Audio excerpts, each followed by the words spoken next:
Esta serie no va a ser una serie muy extensa, va a tener apenas unos 7 sermones aproximadamente. Y hoy empezaremos el primer sermón. Y el tema de hoy es el Dios que no puede pasar por alto el pecado. El Dios que no puede pasar por alto el pecado. Vamos a estar usando básicamente 2 citas bíblicas más algunos textos de apoyo, pero básicamente va a ser Nahum capítulo 1, versículos 2 y 3. Yo quisiera, hermanos, esta es una serie que realmente Dios ha estado tocando muy profundamente mi corazón. Y por la naturaleza de la serie quisiera empezar este sermón orando y luego la lectura de la palabra del Señor. Vamos a orar, hermanos, y poner todo esto en las manos del Señor. Definitivamente no hay mejor lugar a donde nosotros podamos acudir para pedirle que el Señor sea el que nos ministre, el que nos hable a cada uno como Él quiere hacerlo. Padre Celestial, en esta mañana una vez más nos acercamos ante ti.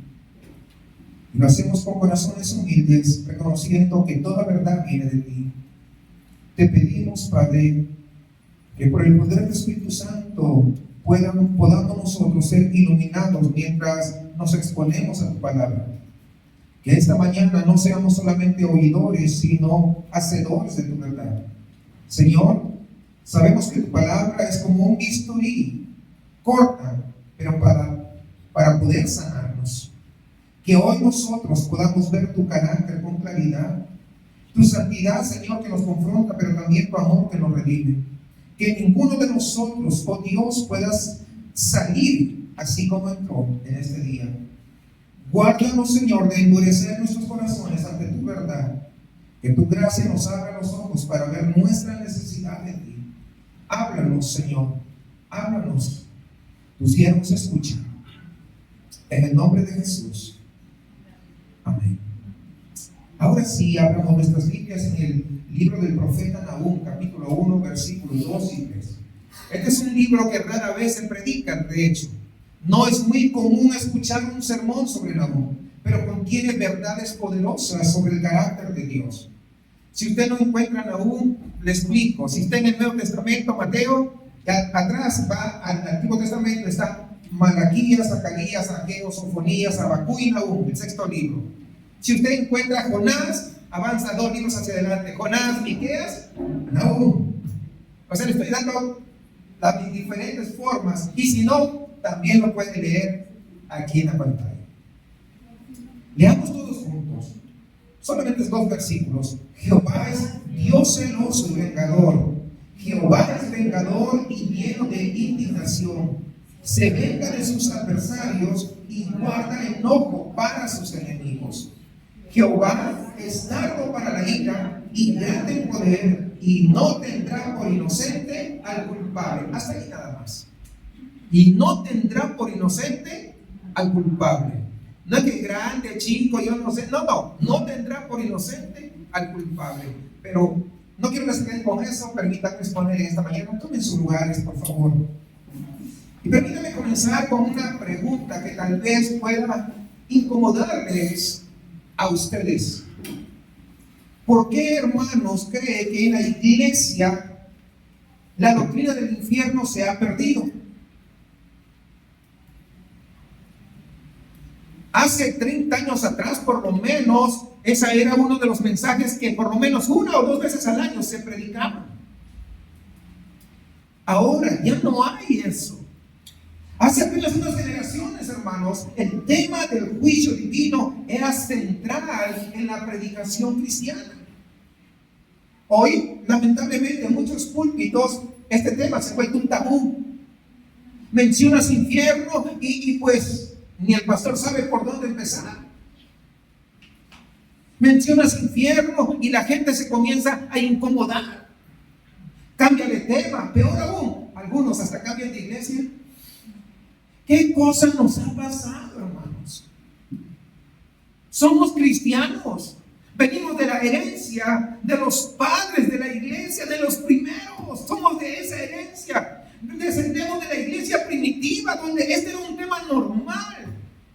cuando se habla con amor, desde luego. Lamentablemente, hermanos, vivimos en una cultura de tolerancia que ha confundido el amor con la permisividad. Nuestra sociedad nos dice, si realmente amas a alguien, nunca le vas a decir que esté equivocado. ¿No ve eso acaso en Facebook? ¿No ve eso en Instagram? De esa manera o de otras, pero es lo que se dice. ¿No ve eso en los reels que aparecen? ¿No ve eso en TikTok? Hemos desarrollado, hermanos, un temor paralizante a ofender con la verdad.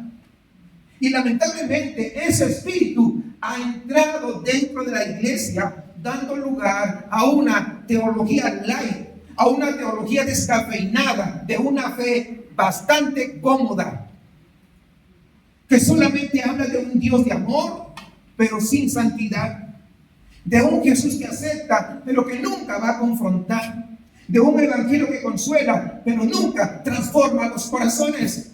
Ese evangelio yo no lo quiero. Jesús no lo predicó. Jesús vino y trajo un evangelio que cambia y transforma los corazones, no importando quién sea. Si es hombre, mujer, rico o pobre, hombre, de la raza que sea, no importa. Y esto pues nos lleva a una tensión que debemos resolver con urgencia. ¿Cómo puede un Dios de amor enviar a las personas al infierno? ¿Acaso no has escuchado esa pregunta que mucha gente te dice? Yo no creo. Hermanos, esta es una pregunta que ha hecho tropezar a muchos. Algunos han concluido que un Dios amoroso simplemente nunca haría tal cosa. Y por lo tanto, el infierno es un mero mito. Es una idea que ha sido creada, inventada para poder controlar a las masas. Eso es lo que dice. Otros han tratado como de suavizar la cosa. Han suavizado esta doctrina tanto que el día de hoy es irreconocible. Pero hermanos amados, en esta mañana esta es la verdad. Para poder entender el infierno, primero debemos entender quién es Dios. Esta mañana comenzamos con esta serie que he titulado Lágrimas por los perdidos. Y quiero que noten el título, no es casual. Lágrimas. En esta mañana, hermanos, no vengo acercándome con este tema con una frialdad doctrinal, creyéndome que yo soy mejor que cualquiera de ustedes. No es así. No. Yo no soy superior moralmente. Yo no soy mejor que ninguno de ustedes. Vengo a este lugar como un hombre quebrantado por el amor de Dios. Vengo como un hombre que ha tenido un encuentro con este Dios tan amoroso, pero que también ama a todos ustedes que están presentes y que muchas veces todavía no les ha caído el 20. Vengo con el corazón del pastor que llora por las ovejas perdidas. Vengo con ese espíritu de Jesús, aquel que lloró por Jerusalén, y ustedes lo recordarán. ¿Cuántas veces quise juntar a tus hijos como la gallina junta sus polluelos debajo de sus alas? Pero tú no quisiste. Ustedes saben, eso lo dice ahí en los evangelios. Es decir, yo quiero que entiendan, la meta de esta serie no es asustar a nadie, sino es despertar. No es condenar, sino es advertir con amor, decirte cuidado, te amo tanto, para no decirte nada. Esta serie tampoco pretende manipular emociones, sino presentar la verdad bíblica tal cual es. Confrontadora, pero también liberadora. Que no se nos olvide eso. Hoy comenzamos con lo más fundamental. ¿Qué cosa es? El carácter de Dios. Porque lamentablemente hay personas que pueden estar en una iglesia años y no saben quién es Dios. Y si le pides definir quién es Dios, ni siquiera saben cuál es el carácter de Dios. Y por eso hacen cada tontería y se portan como lo que se portan. Porque no saben quién es Dios.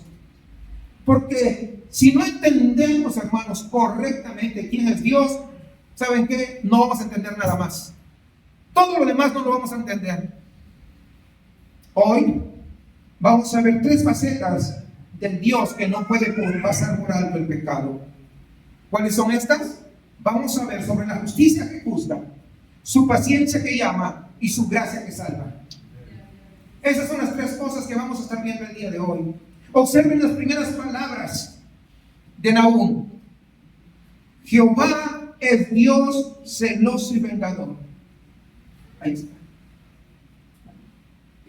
Para nuestra sensibilidad tan moderna, ahora con esto de la generación de cristal, que cualquier cosita ya se ofendieron, y nosotros también como que algunos ya pasaron de esa generación y se están portando igual. Estas palabras suenan casi como escandalosas. Dios celoso, Dios vengador. Hermanos amados, debemos entender que el celo de Dios no es como el celo de los humanos. Esa seguridad, esa inseguridad enfermiza que surge de ese ego herido.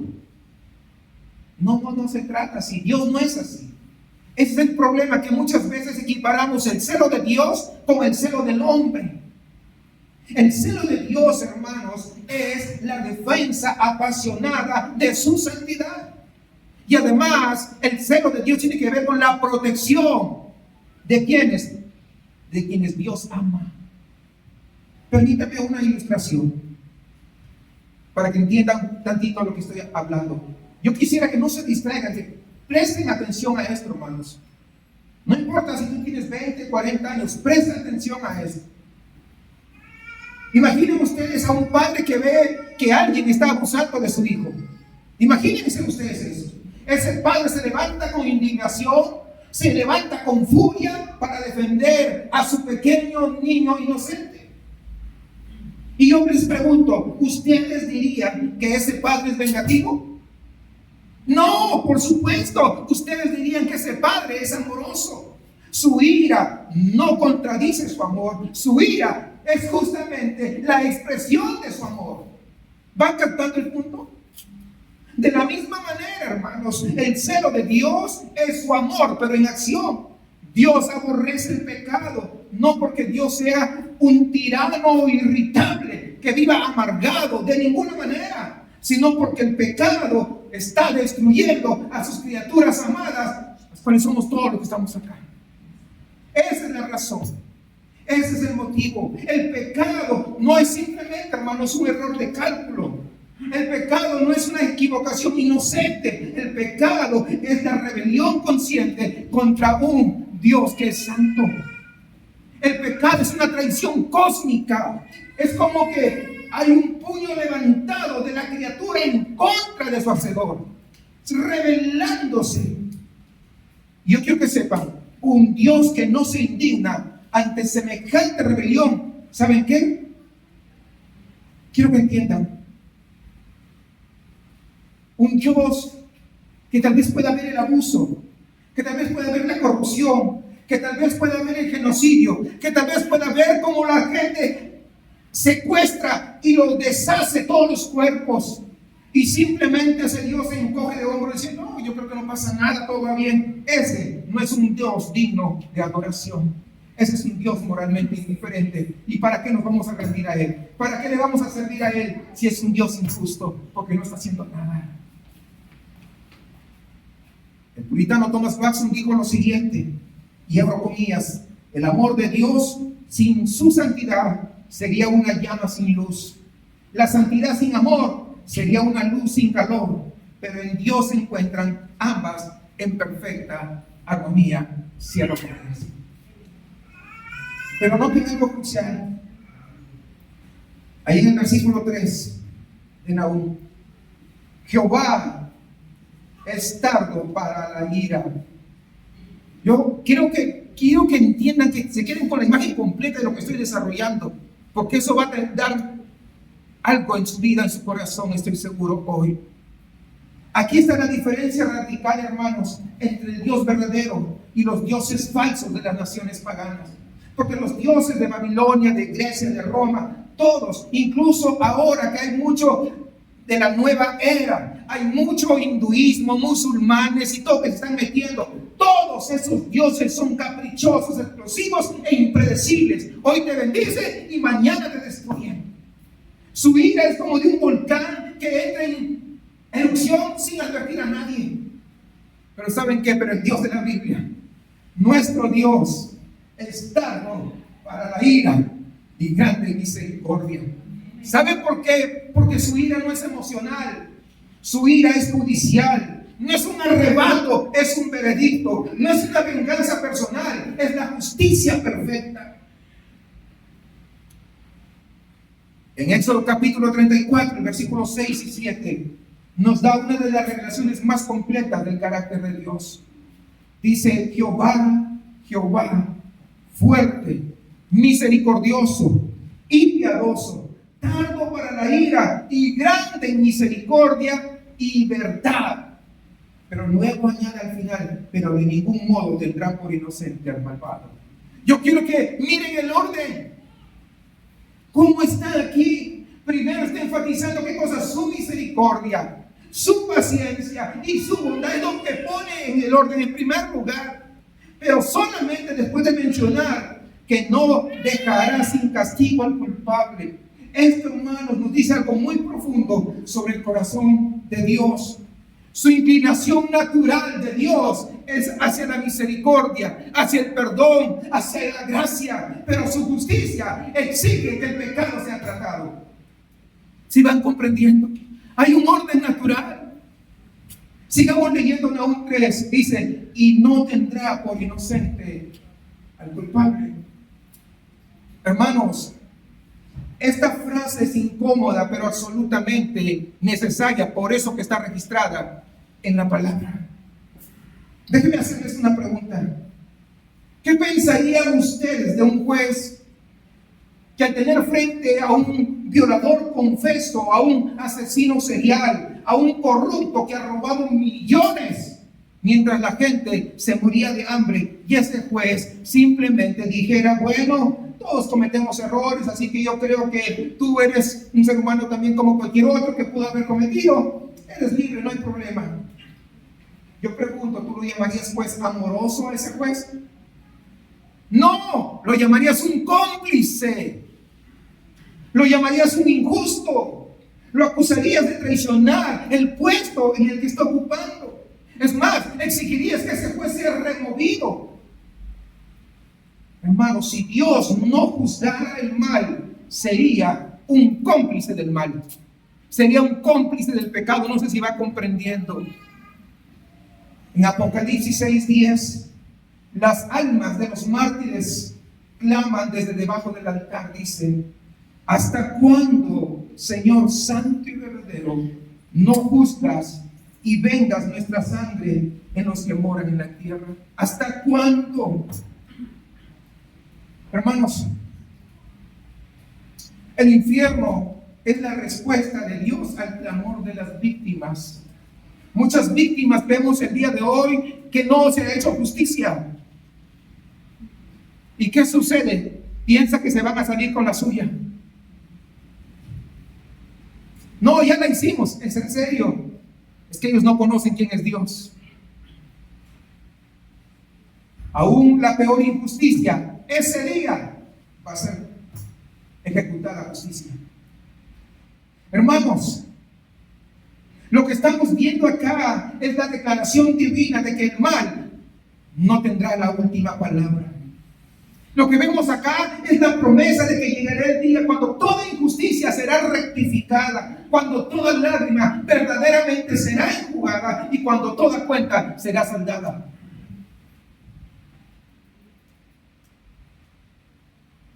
Yo quiero preguntarte esto: ¿es así como te estoy describiendo el Dios que tú has puesto tu fe? O tal vez tú te has puesto un Dios, te has creado en tu mente un Dios, te has hecho un Dios en tu imaginación. Tal vez has convertido a Dios en un abuelo celestial que simplemente consiente todo, como los abuelos del día de hoy, que son pasalones con los nietos, no dicen nada. ¿Crees que así es Dios? Porque si tu idea de Dios es así, que has creado, ¿sabes qué? Un ídolo. Ese no es el Dios de acuerdo a lo que estoy describiendo. El Dios verdadero, ¿sabes qué? Es un Dios santo y su santidad exige justicia. Y si la ira de Dios es justicia, su paciencia entonces es gracia. La misma santidad que exige juicio es la que retarda el castigo. ¿Y sabes por qué lo hace? Lo hace por amor. Pero tal vez a algunos, algunos y tal vez dirán, pastor, espérate un momento. Yo pensé que Dios era paciente. Pensé que Dios daba oportunidades. Y tienen razón, por supuesto. Y eso nos lleva pues entonces a nuestro segundo punto de este sermón. Romanos 2.4. Dije que habíamos dos pasajes que íbamos a tocar, ¿no? Primero tocamos Nahum, ahora vamos a tocar Romanos. Romanos 2.4. Fíjense lo que dice.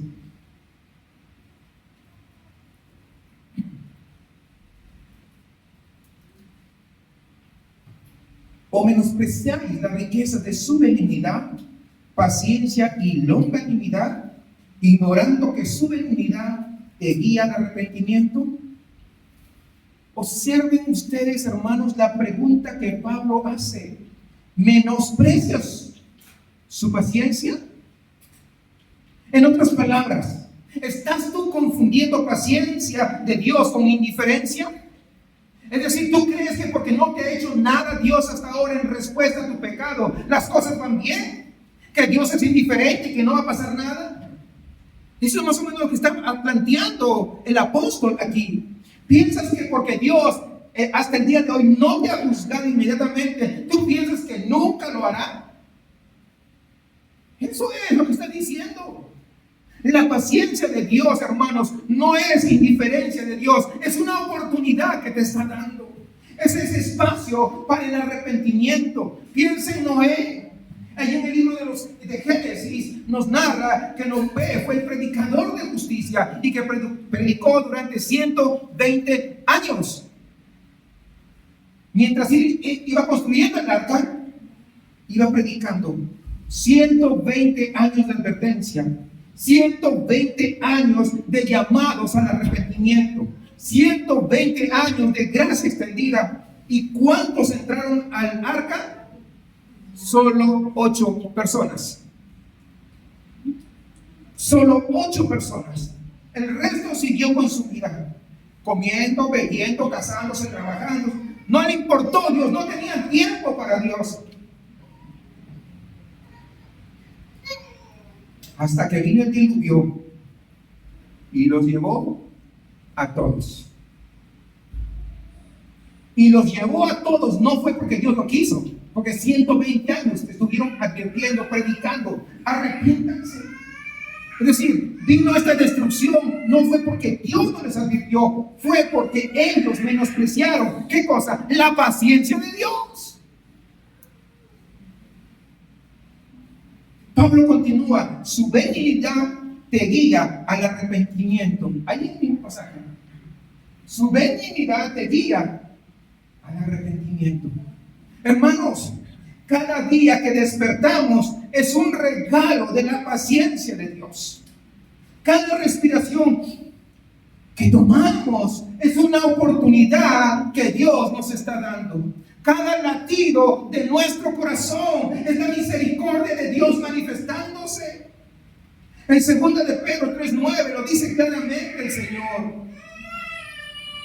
2 de Pedro 3:9, el Señor no retarda su promesa, según algunos la tienen por tardanza, sino que es paciente para con nosotros, no queriendo que ninguno perezca, sino que todos, escuche bien, todos procedan al arrepentimiento. No sé si captan la atención hermosa en este versículo. Dios no quiere que nadie perezca. Su deseo es que todos vengan al arrepentimiento. Por esa razón es que retiene el juicio, agarra el juicio para que no se desate de una sola. Por eso es que nos da tiempo. Pero, y esto es crítico, el propósito de la paciencia de Dios no es validar nuestro estilo de vida pecaminoso. No es decir, lo que tú estás haciendo está bien, por eso que no te ha venido nada. No, de ninguna manera. El propósito es darnos tiempo para poder volvernos hacia Él. La razón por la que no ha desatado su ira es la que nos está dando tiempo para retornar a Él. Regresar a la senda antigua, como también dice la misma palabra. El teólogo escocés John Dugan dijo lo siguiente: la paciencia de Dios es el espacio que Él nos concede entre el pecado y el juicio para que la gracia pueda hacer su obra salvadora. Si tú estás aquí en esta mañana y sabes que hay áreas de rebelión en tu vida, no importa si te crees cristiano o no, pero con lo que avancé hasta el momento, ya tu corazón tiene que comenzar a decirte en qué estás mal, qué estás rebelde dentro de ti. Si tú eres casado, la mejor manera de saber si estás bien o mal, pregúntale a tu esposa o a tu esposo. Es muy sencillo. Pregúntale a tus hijos, es súper sencillo. No tienes que hacerte el oxiso. Esa es frase de mi esposa, ¿verdad? No la quiero robar. ¿Qué tal? Pecados que sigues acariciando y te haces el loco, te haces que no pasa nada. Decisiones que has estado postergando. No, pastor, es que usted no conoce lo que me hicieron, por eso yo no he podido perdonar. Tú no conoces, yo no te conozco, pero yo sí te conozco. Si tú supieras todo lo que Dios me ha movido a perdonar, ni te lo creerías. Pero ¿sabes qué? He visto la satisfacción de poder saberme libre. Y es la razón por la que hoy estoy acá, dándoles la cara a todos ustedes. Es la razón por la que yo puedo predicar. Entiende esto. Y quiero que escuches con atención. No es una mera casualidad que estás acá. Escúchame con atención. Dios no está siendo blando contigo. Dios está siendo misericordioso. Está dándote el espacio para que tú te arrepientas. No desperdicies su bondad. Pero escuchen el versículo 5 de Romanos 2. Ahí Romanos 2, versículo 5. Pero, estos peros, hermanos, hay que tenerle cuidado. Por tu dureza, escucha, no te hagas el loco ni la loca. Es para ti y es para mí. Pero por tu dureza y por tu corazón no arrepentido, ¿qué dice? Atesoras para ti mismo ira para el día de la ira. Tal vez con un trabajo a lenguas, pero quiero explicártelo. Imagina una represa. Todos acá, que somos de acá, sabemos de la rompepicos, ¿sí o no? Todos. Y el agua se acumula en esta represa. Hay una presión constante, hay una presión creciente, va subiendo conforme va acumulando. Y la represa aguanta día tras día, mes tras mes, año tras año. Pero si esa presión sigue aumentando y nunca se libera, no sé si usted se ha dado cuenta que aunque hay días que no llueve, en el río Santa Catarina sí corre agua, ¿se ha dado cuenta? Porque lo abren para poder liberar esa presión. Cada cierto tiempo están liberando y por eso lo mantienen ahí seguro. Pero si la presión sigue aumentando y nunca se libera, ¿sabes qué? Va a llegar el día cuando la represa no va a poder resistir más. Y cuando esa represa se rompa, la destrucción será devastadora. Así es como el juicio de Dios. Cada pecado no confesado, cada oportunidad desperdiciada, cada llamado rechazado, todo se va acumulando. No porque Dios lleva un registro vengativo, no, sino porque la justicia exige que las cuentas sean saldadas. Esa es la razón. Pero antes de que esa represa se rompa y te caiga el juicio de Dios sobre tu vida, yo quiero que entiendas esto. Cristo ofrece abrir las compuertas de la gracia. Él es la puerta por la cual la ira de Dios se contiene. Está contenida y se transforma en misericordia que se derrama y sobreabunda sobre tu vida. Entiende, no te hagas el desentendido. Hoy es el día. El día de la paciencia es hoy. El día del juicio viene. Hebreos 3:15 nos advierte: si si oyereis hoy su voz, no endurezcáis vuestros corazones. ¿Por qué dice hoy? Porque mañana podría ser demasiado tarde. Mañana ni siquiera podrías llegar a tu trabajo. A tu hijo en que es tu trabajo ni siquiera podrías llegar. Tal vez ni siquiera despiertes. Porque cada no que le damos a Dios, ¿saben qué? Endurece más y más y más tu corazón. Pero alguien podría objetar: pastor, espérate tantito, eso no es justo. ¿Qué pasa con las personas que nunca han oído el Evangelio? Yo sé que ese es algo clásico, que más se estudia en las universidades. Apenas estás estudiando en la universidad, te están diciendo este tipo de cosas. ¿Qué pasa con los que viven en los lugares remotos? Esa es una pregunta importante. ¿Y sabes qué? El apóstol Pablo anticipa la respuesta. Romanos capítulo 1, versículo 18 al 20. Vamos a ir. Romanos 1, 18.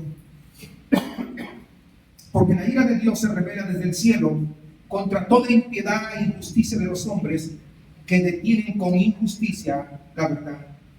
Porque lo que de Dios se conoce les es manifiesto, pues Dios se lo manifestó. Porque las cosas invisibles de Él, su eterno poder y deidad, se hacen claramente visibles desde la creación del mundo, siendo entendidas por medio de las cosas hechas, de modo que no tienen excusa. Aquí lo que Pablo está diciendo, hermanos, es que Dios se ha revelado a toda la humanidad de dos maneras. Uno, a través de la creación, y dos, a través de la conciencia. Eso es ineludible. Todos tenemos conciencia y todos vemos algo de la creación, no importando dónde vivamos. Miremos a nuestro alrededor, lo hermoso que es. Miramos para acá, el cerro, la Sierra Madre. Miramos para acá, el cerro de las Minas. Miramos más allá, ¿qué cosa vemos? La agua azteca, tan hermoso. Hermano, pues si no, ¿qué más? No miremos allá, miremos acá. Usted cada uno sabe lo intrincado que es una célula. Imagínense la precisión matemática con la que está diseñado el universo. Si el planeta Tierra se acercara tantito nada más al Sol, todos estaríamos peor que pollo rostizado.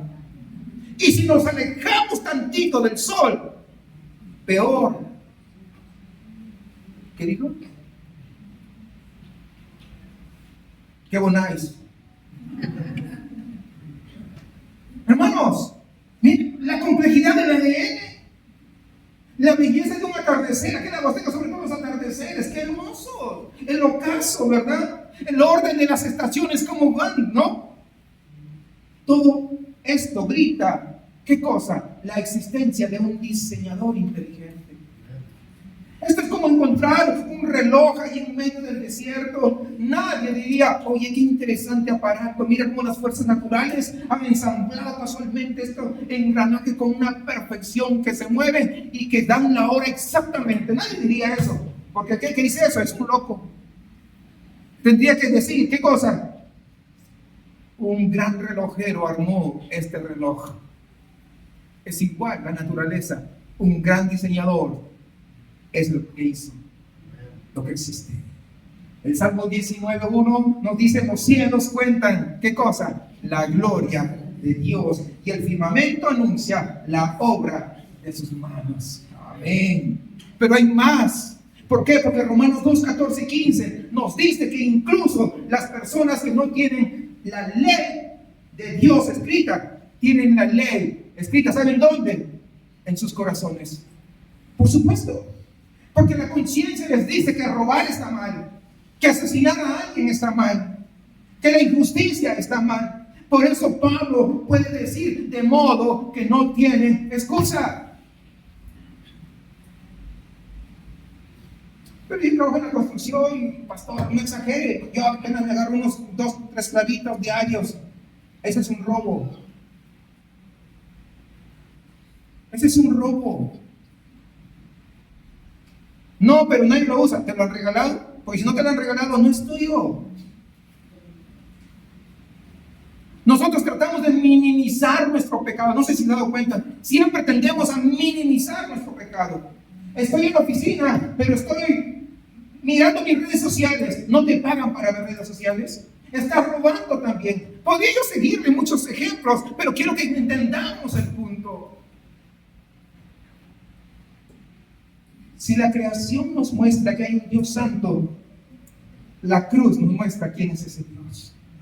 Un Salvador que desciende para poder rescatar a los rebeldes, aquellos rebeldes que suprimen la verdad. Usted y yo, donde queremos menoscabar nuestro pecado. La revelación general nos deja sin excusas, porque toda la creación apunta hacia un creador, pero la revelación especial, ¿saben qué hace? Nos muestra una gran esperanza.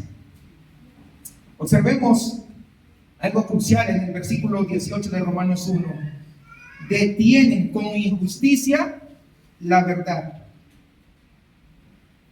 Detienen con injusticia la verdad. La última parte, para que está leyendo. La palabra detienen significa suprimir, reprimir y ahogar. Es una palabra activa, no pasiva. No es algo que las personas no sepan sobre Dios. Es que suprimen activamente lo que saben. Si es Lewis, tenía razón cuando él dijo, no creemos porque no queremos creer. Porque creer implicaría cambiar nuestra manera de vivir. Así que si tú no has cambiado tu manera de vivir, es porque realmente no crees en el Dios de la Biblia.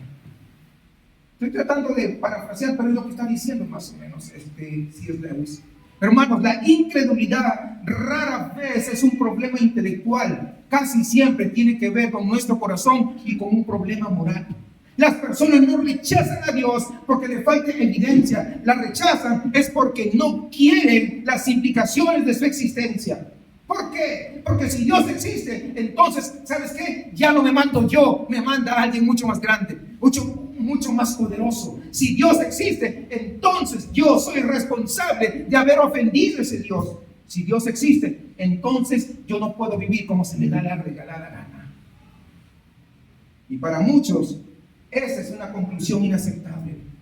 Andrew Fuller dijo lo siguiente: el pecador no es como un hombre en la oscuridad buscando un interruptor que no puede encontrar. No, es como un hombre que apaga deliberadamente las luces porque prefiere las tinieblas. Qué terrible. Una gran verdad. Y el versículo 21, Romanos 1:21, continúa. Se envanecieron en sus razonamientos y su necio corazón fue entenebrecido.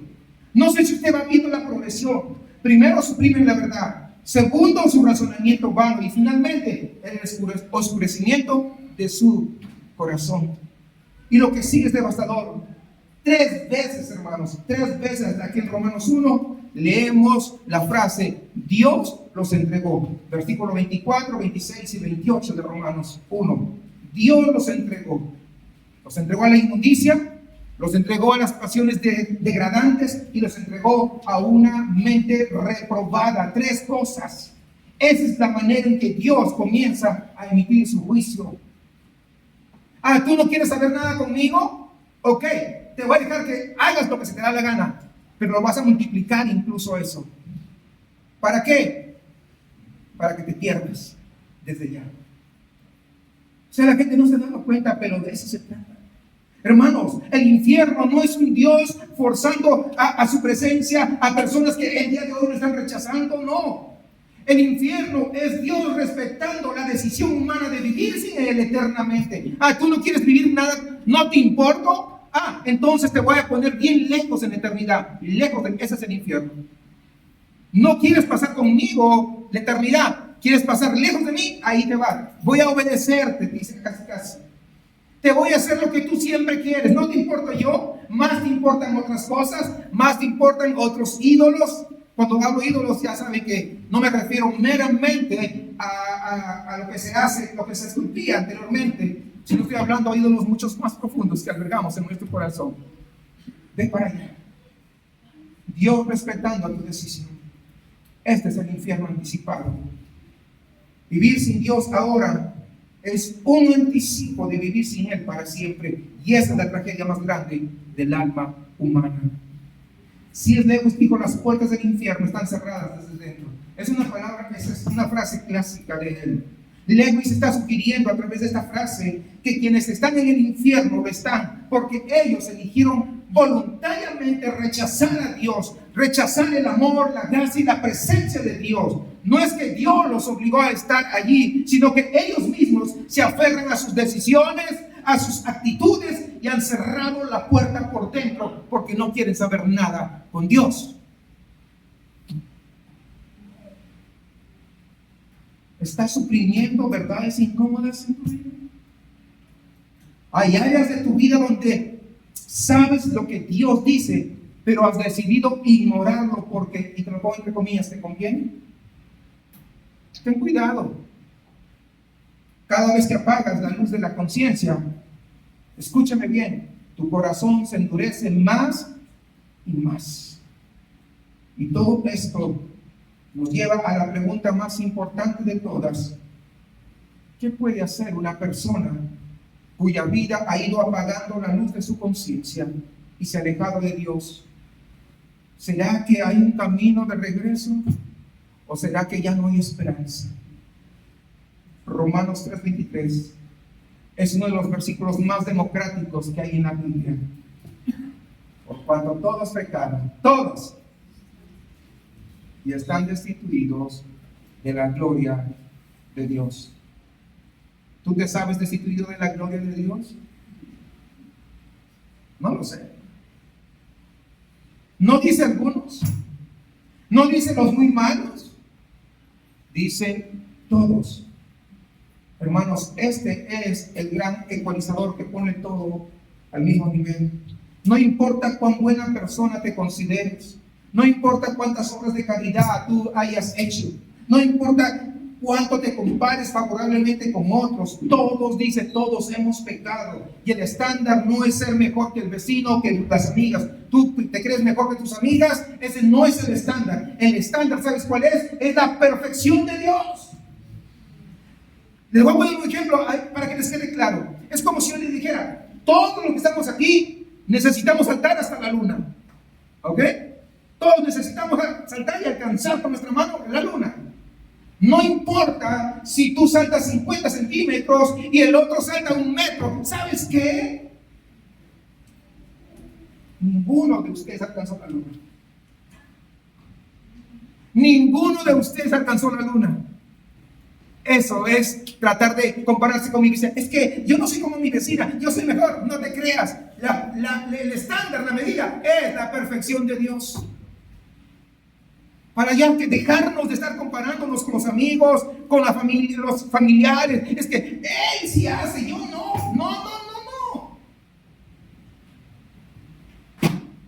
El que saltó 50 centímetros, como el que saltó 1 metro para alcanzar la luna. Ambos no llegaron al objetivo, ¿verdad que no? Y Romanos 3:23 dice: la paga del pecado es muerte. La primera parte. La paga, el pago por el pecado que tú y yo cometemos es la muerte. Ahora, esta no es una amenaza arbitraria de un tirano celestial. Simplemente es causa y efecto. El pecado por naturaleza produce muerte. Causa y efecto. A ver, te lo voy a poner. Estudias, sales aprobado. No estudias, desaprobado. Causa y efecto. Trabajas, te pagan un sueldo. No trabajas, nadie te paga. Causa y efecto. Trato de ser lo más enseñable. Quiero que nadie se vaya el día de hoy sin tener una comprensión clara. Y aquí es causa y efecto. El pecado, la muerte. Causa y efecto.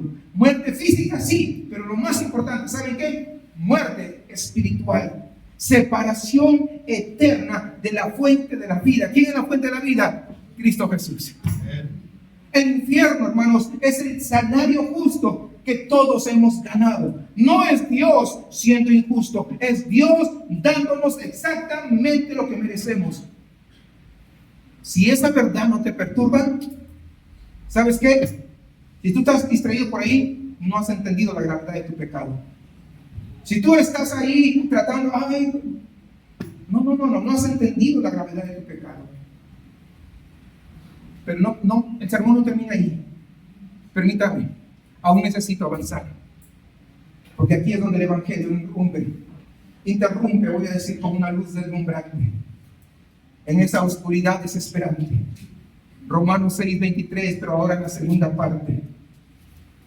Más la dádiva, más el regalo de Dios es vida eterna en Cristo Jesús, Señor nuestro.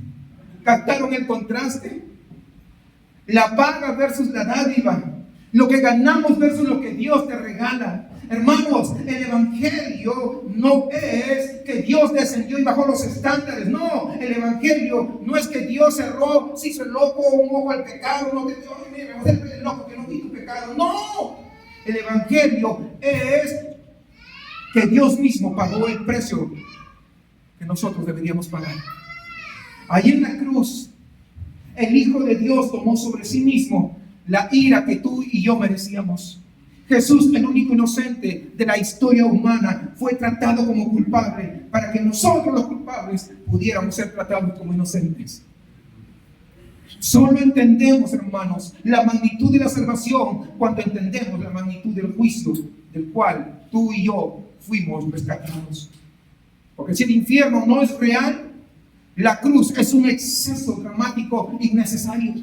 Pero si el infierno es real, y lo es, entonces la cruz es la expresión más grande del amor de Dios por hombres y mujeres pecadoras, por enemigos de Dios. Es el lugar donde la justicia fue satisfecha y la misericordia del Señor triunfó para poder extender y decir: venid a mí todos los que estéis cargados y cansados, que yo os haré descansar.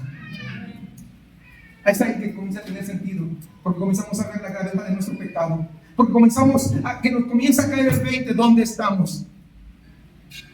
Si estás aquí esta mañana, no es una mera casualidad.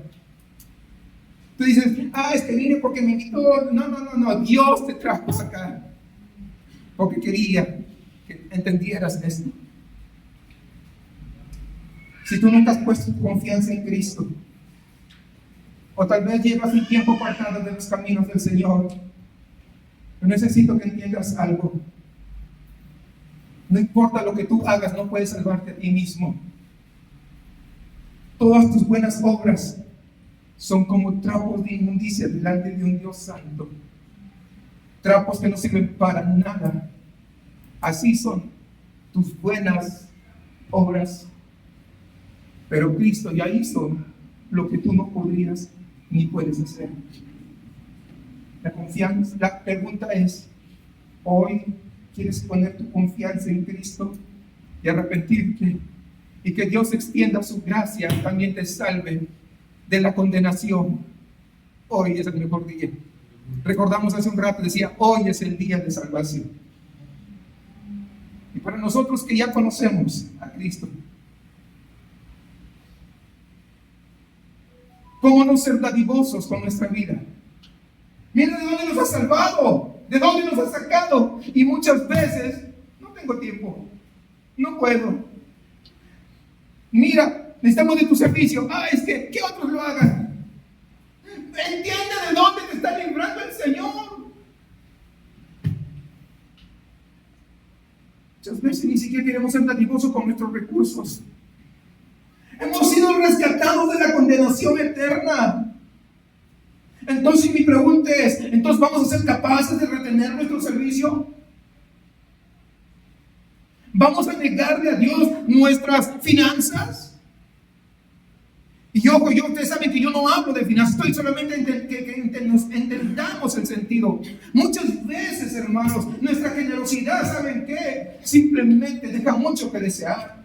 Yo quiero que entienda, hermano, la generosidad cristiana no es manipulación para ganarnos el favor de Dios, sino que esa debe ser la respuesta natural al favor que ya recibimos ahí en la cruz. Cosas muy diferentes. Como dijo Pablo en 2 Corintios 8:9, porque ya conocéis la gracia de nuestro Señor Jesucristo, que por amor a vosotros se hizo pobre, siendo rico, para que vosotros con su pobreza fueseis enriquecidos. Si Cristo se dio a sí mismo por completo por nosotros, ¿cómo nosotros no daremos también generosamente para que el reino siga creciendo? ¿Tiene sentido? ¿O me seguiré absteniendo? Permítame resumir lo que hemos visto esta mañana. Ya estoy yendo sobre el final. Número 1, Dios es santo y debe juzgar el pecado. Su ira no es un capricho, sino que su ira es la justicia perfecta. Número 2, vimos que Dios es paciente, pero que su paciencia tiene un límite. Hoy es el día de salvación. Hoy es el día de restauración. Hoy es el día de regresar nuevamente a la senda antigua. Número 3. Todos conocemos a Dios, pero muchos lo rechazan. Pero ¿qué nos dice? Nadie tiene excusa. Y número 4. Todos necesitamos salvación. No hay excepciones. Ahora bien, ¿qué hacemos con esta verdad? Hermanos,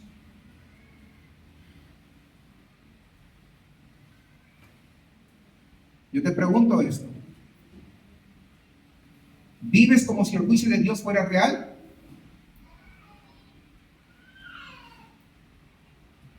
¿Te has hecho un Dios en tu imaginación tal vez? ¿Has domesticado a Dios ahí en tu mente? ¿Lo has convertido en ese abuelo cósmico, le decían, verdad? Al empezar, es un tipo Santa Claus que simplemente sonríe de cualquier cosa y es pasalón como los abuelos del día de hoy. ¿Eso es lo que tienes de tu mente de quién es Dios? La realidad de este juicio, escúchame bien, la realidad de este juicio te lleva a seguir proclamando el evangelio. ¿Estás preocupado por tu familia, por tus seres que dices que amas? ¿O solamente lo único que buscas es la carne asada? ¿Se dan cuenta cuán degradantes somos con nuestro entendimiento? ¿Lloras? ¿Te hincas, sacas tiempo para gemir por la familia, que tu familia se está perdiendo?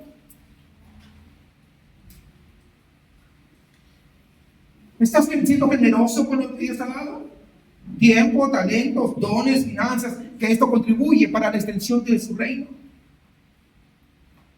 No lo sé, son preguntas que te estoy planteando, pero que debes considerarlas en tu corazón. Pero también quiero preguntar a aquellos que de repente el Espíritu Santo de Dios ha traído convicción en esta mañana. Convicción de que necesitan regresar al camino. Convicción de que de repente hoy necesitan ser salvos, porque no saben si mañana tendrán vida. Si el Espíritu Santo está tocando o ha tocado tu corazón ahora mismo, la misma palabra dice, no endurezcas tu corazón. No digas después, Hebreos 3:15, si oyeres hoy su voz, no endurezcáis vuestros corazones. Hoy estamos aquí y la salvación está disponible en este instante. No requiere que te seas mejor para que vengas. No requiere que te limpies primero. Ven hoy tal como estás. No requiere que entiendas todo tampoco. Ven, aún con la fe de un niño pequeño, una pequeña fe. Ven, pero ven a Cristo. Si estás aquí y nunca has entregado tu vida a Cristo, o bien estás alejado de los caminos de Dios, no salgas de este lugar igual como tú entraste, porque el día de salvación es hoy. La puerta de la gracia hoy está abierta. Si ya eres un cristiano, que esta verdad te lleve a tus rodillas. Primero, una profunda gratitud por haber sido rescatado de semejante destino que nos esperaba. Pero en segundo lugar, necesitas entender que esta verdad te lleve a una intercesión ferviente por aquellos que aún todavía no conocen a Cristo. Que nuestras lágrimas, hermanos, por los perdidos sean el reflejo del corazón de aquel que lloró por Jerusalén. Porque no solamente quien comprende la gravedad del infierno puede anunciar la grandeza del Evangelio. Y quiero cerrar con esta frase. Solo entendemos la cruz cuando comprendemos el juicio que merecíamos. Solo entendemos la cruz cuando comprendemos el juicio que merecíamos. Que el Señor les bendiga. Y que la palabra del Señor siga obrando en ustedes. Quiero orar, pero a la vez en esta iglesia no decimos Padre, venga al frente y eso, pero ahí en su lugar usted puede ponerse a cuentas con el Señor. Usted puede decirle, yo ni siquiera te conocía, ni siquiera esperé hoy día este sermón, pero me has hablado a mi corazón. Quiero reconciliarme contigo. Quiero volver al camino. O de repente nunca te conocí, Señor, y ahora voy viendo algo tan maravilloso. No quiero dejar pasar esta oportunidad. La próxima semana, si el Señor lo permite, veremos cómo Jesús mismo habló del infierno más que cualquier otra personaje en las Escrituras. Porque el que más amó fue el que más advirtió. Pongámonos en pie y oremos al Señor. Si tú hoy día deseas reconciliarte con el Señor, no tienes que pasar, como te digo, pero si tú me dejas saber al finalizar el servicio, me gustaría hacerte un regalo. Si hoy entregas tu vida al Señor, igualmente al final tú me puedes decir y yo quisiera también darte un regalo. Padre Santo, en esta mañana nos acercamos una vez más ante tu presencia.